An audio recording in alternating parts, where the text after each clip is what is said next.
Magandang araw po sa ating lahat. Ngayon po ay araw ng Sabado, October 5, 2024. Alas 6 na po ng umaga. O mahigit na, mga 6:30. Yan, ako po ay nasiraan. Nalagutan po ako ng kadena. Buti na lang at malapit sa shop.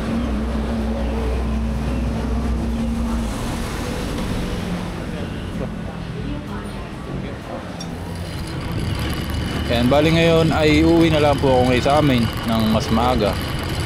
Dahil pag pumunta pa ako doon, wala na rin, tanghali na. Dating ako doon mga alas 7:30 na. Hindi na makagaya sa Padre Garcia na medyo tanghali ko mag-uwian ng mga nagdadala at nagbebenta ng baka. Doon sa Lemery medyo maaga doon. Tsaka hindi ganoon karami ang parada doon ng baka. Kaya next time na lang siguro. Siguro ay talagang may hindi magandang mangyayari, o kaya naman ay buti na lang at dito nga sa malapit. Dahil kung doon ako nasiraan sa may bandang Cuenca, ay malaking problema yun dahil malalayo yung mga shop doon. Tapos ano pa, puro ahon, puro lusong. Ang hirap magtulak doon, napakabigat pa naman ang aking motor. Kaya uwi na lang po muna ako ng mas maaga sa amin. Ngayon ay ako'y nakalib. Tapos magagawa po ako ng pantusok dahil may order sa akin. Bibili lamang ako dito ng puto, madadala sa amin, pasalubong. Ano tayo ng puto? Kabila. Kano po? 600 na lang. 100 po. Kung gusto mo kulay, brown. O dilaw. Ilang gabaw ka mo? Dalawa. Ano kunin mo doon eh? Wala akong lagayan eh. Nanay, may lagayan o kaya? Ilang? Kano dito, Nay? Ilang ka natin?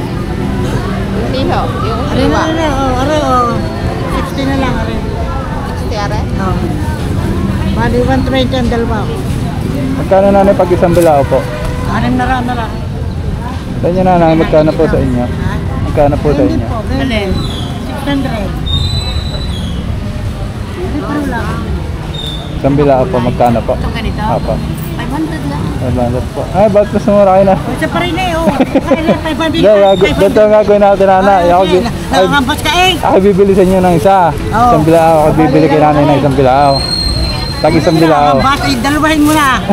Party ka, nakakampas ka eh. O, dalawang ka rin. Hindi nga po. Pamampas, kasi hindi kung natabod ka sa akin, hindi bibigay. Okay, ako yung konti na ito mo pag 500. Sige nanay, dalawahin mo na. Ako Sulukay ka naman. birthday ko ngayon eh. Ha? Birthday ko ngayon. Birthday. Ayan ay pamimigay ko lang. Di na lang nanay ilagay. Kasya ka po doon sa ano? Eco bag, dadalawahin natin eco bag para maganda. Hindi po kasya pagka ano? Pag isang eco bag lang. Piyait.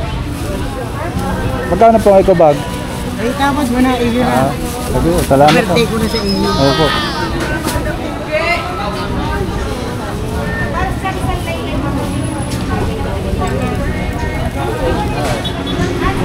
Mawala po. Pag ito, i-play natin yun.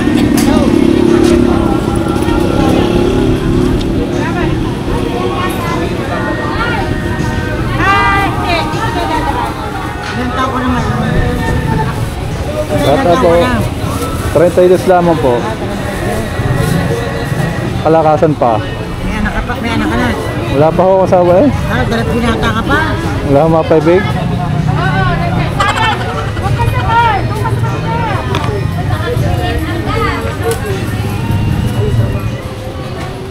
Salamat to. Salamat, ingat ka. Bali, ako po ay maglilipa. Dadaan ako sa Lipas, Padre Garcia, San Juan hanggang Sariaya po. Doon na lang ako para hindi na ako babalik ng Santo Tomas. Tapos pakikita ko na rin sa inyo yung paggagawa ko ng pantusok na walang welding. Para kung sakali gusto nyo gumawa, makita nyo ang paraan ko. Shoutout nga po pala sa ating mga viewers na si Pedro Jr. at si Jay Barakiel ng Santo Tomas, Batangas. Kaya salamat po.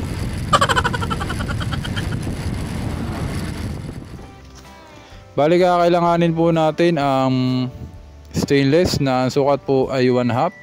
Ang haba naman ay 12 inches or isang ruler. Ang kapal po niyan ay 1.2 mm.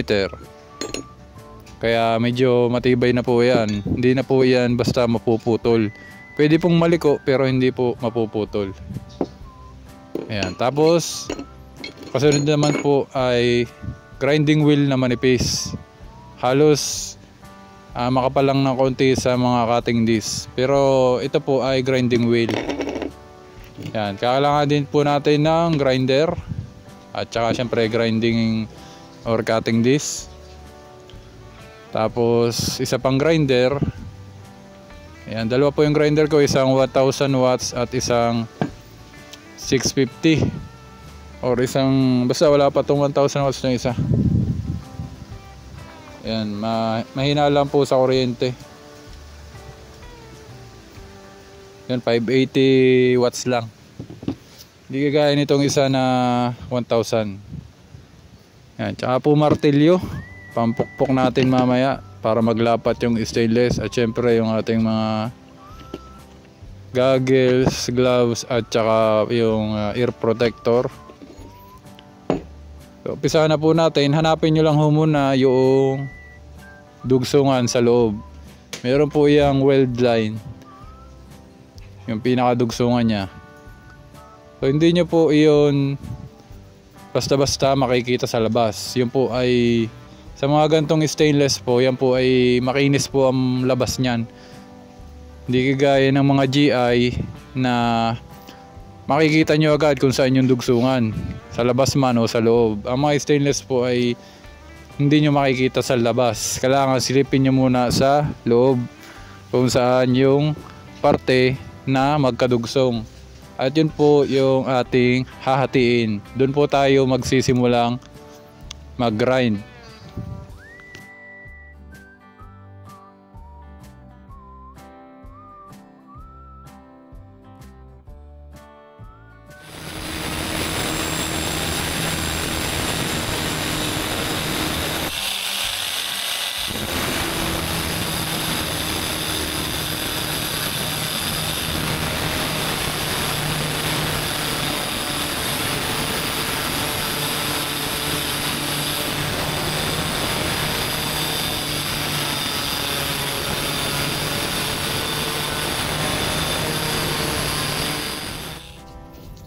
Yan, ito na po yung nahati. Kabilang side lang po ang hahatiin na, hindi po yung lampasan ng pagkahati. Pagkatapos ay tatagpasin ko muna ng kaunti yung dulo. Dahil yan naman ay matatapon lang din. Para hindi na masyadong madagdagan pa yung aking gagrinderin mamaya. Babawasan ko na. Ang kasunod naman po, gagamit na po tayo ng manipis na grinding wheel. Papalitan ko na po yung cutting disc na ginamit ko kanina. At dahan-dahan ko na pong gagrinderin yung hinati ko para unti-unti pong numipis yung pantusok na aking ginagawa. Pero yung kabilang dulo lang yung paninipisin. Sinabi ko nga kanina ay hindi po natin ilalampas yung paghati doon sa tubo.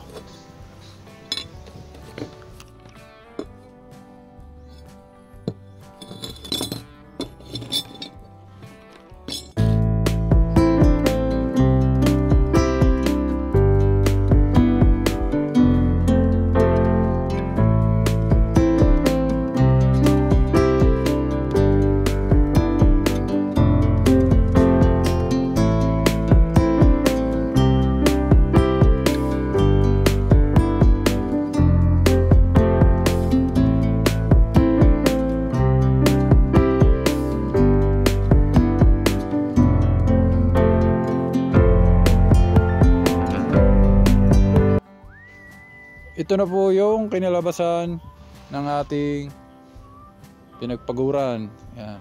Numipis na po yung dulo.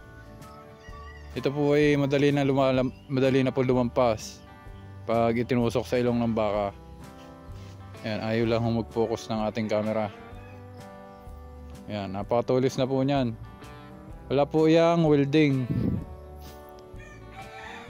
Meron pa lamang siya mga medyo matatalas na parte, pero mamaya ay gagrinderin ko pa para mas kuminis at mas kumintab. Ito naman po yung puwet, nilalagyan ko po ng hati para in case na mas mataba yung lubid na gagamitin ay kaya pa rin. Yan, ganyan po ang ating paggawa. So ang sunod po nito ay pakikinisin na lang dito po sa aking munti-munting grinder. Ito po ay flap disc. Ayan, sa mga gusto pong gumawa ng inyong sariling pantusok, pwede po kayong gumawa. Gayahin nyo na lang ang aking pamamaraan. Ang aking lang masasabi, kaparmer, ay dapat sanayin nyo muna ang inyong kamay sa paggamit ng grinder. Dahil delikado po itong paggagawa ng ganitong pantusok. Maya't maya pong grinder ang gamit. Ito pong pantusok na ito ay matipid sa materyales, yun nga lang makonsumo sa oras at saka kuryente. Dahil maya nga ang grinder. Ganon din naman yung mga may welding na ginagawa ko, yun nga lang ay mas mabilis gawin yun. Yung may welding, makonsumo naman sa materyales kasi may solid na stainless, tapos gagrinderin pa. Pero mas mabilis yung gawin para sa akin kaysa dito, dahil ito ay talagang maya't maya akong sinisipat kung naka-align o diretso yung aking pagkakagawa para hindi naman nakakaya sa gagamit, tsaka talagang bibilhin at matutuwa yung gagamit. Ito po ay mas madaling ilampas kaysa doon sa mga naka-welding, lalo na kung kayo nakagwantes pag gagamitin nyo, dahil ito pong pantusok masakit po ito sa kamay pagka tumukod sa inyong palad. Tsaka po yung parting hinati ko po, yun po ay nakakahiwa. Kaya hindi po basta-basta ito gagamitin nang walang guwantes. Kailangan may guwantes para iwas sa sugat, iwas din matusok, iwas ipit, lalo na pag mailap ang baka. Ayan, medyo maputi na po. Ito po ay okay na, pwede na itong ibenta. Ang kulang na lamang po dito ay pangilong at saka stopper. Pero yung stopper hindi na po ako nagsasama minsan. Yan naman ay madali naman pong gawin ang stopper.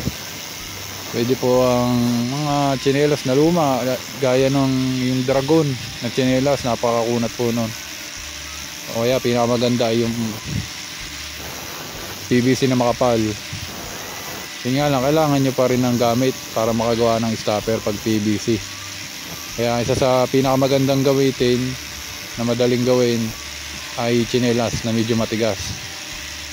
Tapos yung goma ng gulong, medyo bumabaho lang yun pag tumagal. Pero kung yun yung available, ayun po ang ating gamitin. Ayan, okay na po yan, goods na.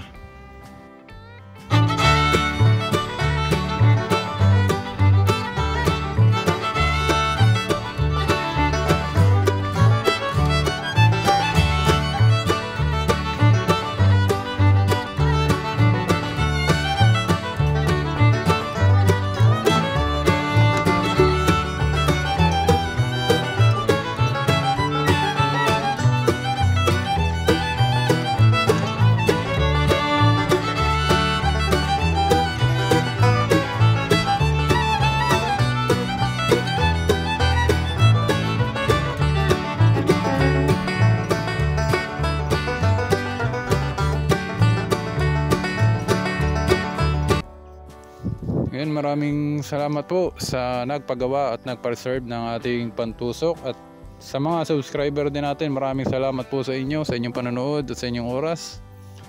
Bali, ito pong pantusok na ito ay mamaya na kukunin. Ayan. So hanggang dito na lamang po, at maraming salamat sa inyong suporta, sa inyong oras. Happy farming po.